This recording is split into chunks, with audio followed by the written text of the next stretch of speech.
जय हिंद। आज हम लोग इतिहास सब्जेक्ट का हमारा जो आधुनिक भारत है उसको स्टार्ट करने वाले हैं। आप लोगों को तो अच्छी तरीके से पता ही होगा कि आधुनिक भारत से कोई भी कम्पिटिटिव एग्जामिनेशन हो, चाहे वो यूपीएससी हो, चाहे वो बीपीएससी हो, चाहे एसएससी हो, रेलवे हो, कोई भी कम्पिटिटिव एग्जामिनेशन हो, उसमें अगर हिस्ट्री से क्वेश्चन पूछा जाता है तो सबसे अधिक क्वेश्चन जो पूछा जाता है तो वो हमारा आधुनिक भारत से ही पूछा जाता है।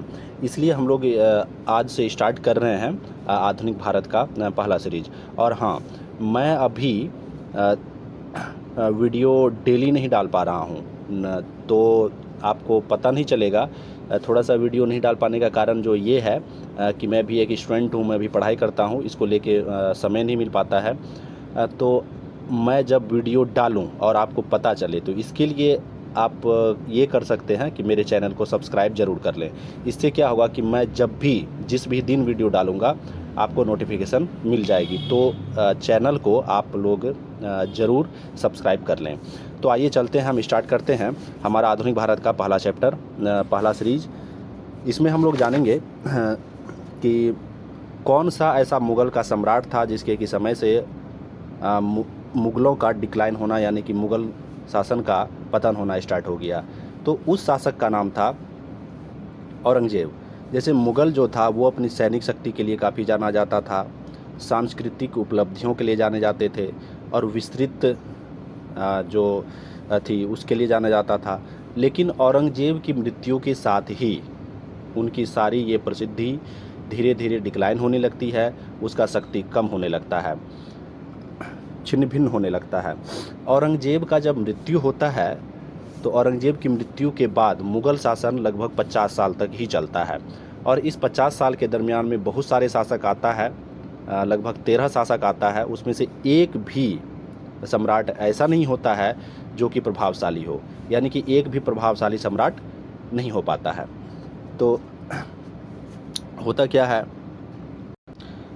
इस प्रभावशाली शासक नहीं हो पाने के कारण धीरे धीरे मुग़ल साम्राज्य का पतन होना स्टार्ट हो जाता है, डिक्लाइन होना स्टार्ट हो जाता है। स्टैनले लेलपुल ने कहा भी है कि औरंगज़ेब के शासनकाल के अंत से पहले हिंदुस्तान में गड़बड़ी थी तथा भावी समाप्ति के संकट प्रकट हो गए थे, जैसे कोई सशस्त्र एवं मुकुटधारी लाश धूल में मिल जाती है। तो ये जो बात बोली थी, किसने बोली थी? तो स्टैनले लेनपुल ने। हालांकि अभी तक में जितना भी कम्पिटिटिव एग्जामिनेशन हुआ है उसमें ये स्टैनले लेनपुल का, किसका? तो स्टैनले लेनपुल का जिक्र नहीं है। तो आप नाम याद रख भी सकते हैं, हो सकता है कि आगे आने वाले जो एग्ज़ाम हैं या जो भी यूपीएससी बीपीएससी कंडक्ट करवाती थी इसका नाम पूछ सकता है। तो इसलिए आप सिर्फ माइंड में रख लें स्टैनले लेनपुल का नाम। और इन्होंने क्या कहा था तो मैं एक बार और दोहरा देता हूँ, जैसे कोई सशस्त्र एवं मुकुटधारी लाश धूल में मिल जाती है, वैसे ही मुग़लों के राज्य का पतन का समय जब उसकी रक्षा करने वाला कोई महान शेष ना रहा। तो ये बात बोली थी किसने? तो स्टैनले लेनपुल ने।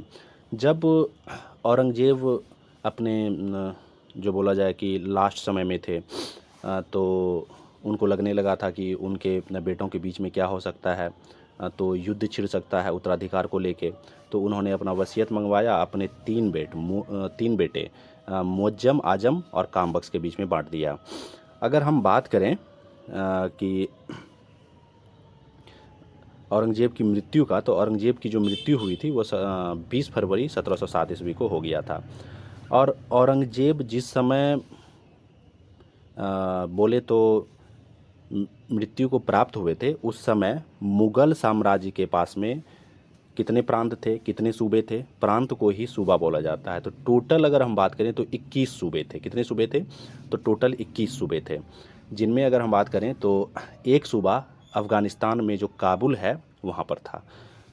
14 सूबा यानी कि 14 सूबा जो था, 14 प्रांत कहाँ था? तो उत्तर भारत में था।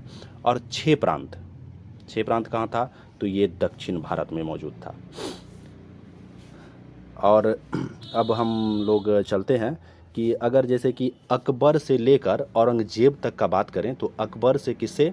तो अकबर से औरंगज़ेब तक में 4 शासक गद्दी पर आसीन हुए थे। और ये चारों शासक मिलकर, यानी कि चारों शासक को मिलाकर अगर हम बात करें कि कितने वर्षों तक इन लोगों ने शासन किया था, तो 151 वर्ष तक शासन किया था।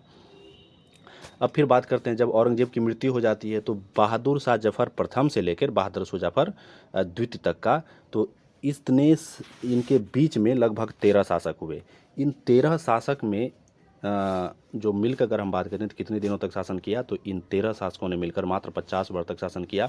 इसमें से बहुत सारे शासक ऐसे थे जिनको कि बहुत ही शर्मनाक तरीके से गद्दी पर से हटा दिया गया था, मतलब ये प्रभावशाली नहीं थे।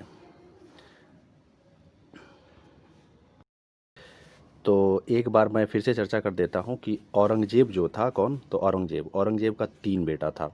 एक का नाम था, देखिए यहाँ पर लिखा हुआ है मुअज्जम, एक का नाम था आजम, एक का नाम था कामबख्श। तो मुअज्जम, आजम, कामबख्श ये 3 बेटा था। तो जब औरंगजेब अपने लास्ट समय में था तो उसको इस बात का आभास हो गया था कि जब मेरी मृत्यु हो जाएगी तो उत्तराधिकार को लेकर मेरे तीनों बेटे में क्या होगा, तो युद्ध छिड़ेगा।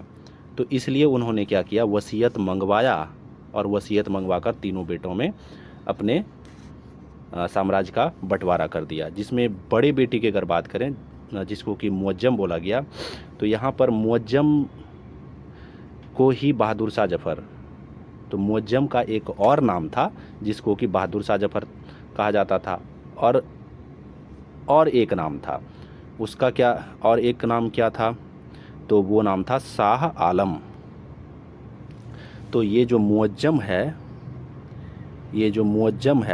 तो मुअज्जम का 2 अलग नाम है, एक बहादुर शाह, एक शाह आलम। तो जब मैं बहादुर शाह बोलूँगा या शाह आलम बोलूँगा तो आप समझ जाएंगे कि किसके बारे में मैं बात कर रहा हूँ, तो मुअज्जम के बारे में ही बात कर रहा हूँ।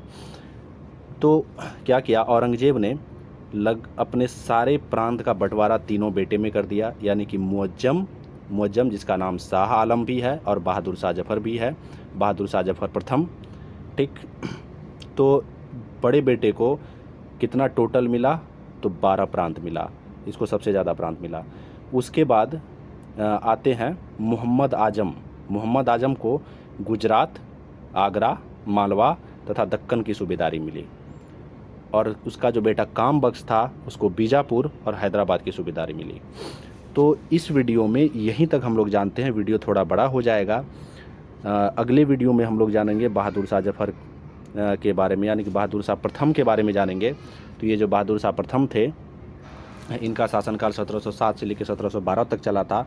अब इनके शासनकाल में क्या हुआ, कैसे ये सम्राट बने, इसके बारे में हम लोग अगली वीडियो में चर्चा करेंगे, अगली वीडियो में जानेंगे। तो मेरा वीडियो देखने के लिए धन्यवाद, और चैनल को सब्सक्राइब ज़रूर कर लें। अगर आपको लगता है कि थोड़ा सा भी कुछ जानकारी मिला है तो वीडियो को लाइक भी ज़रूर कर दें। धन्यवाद।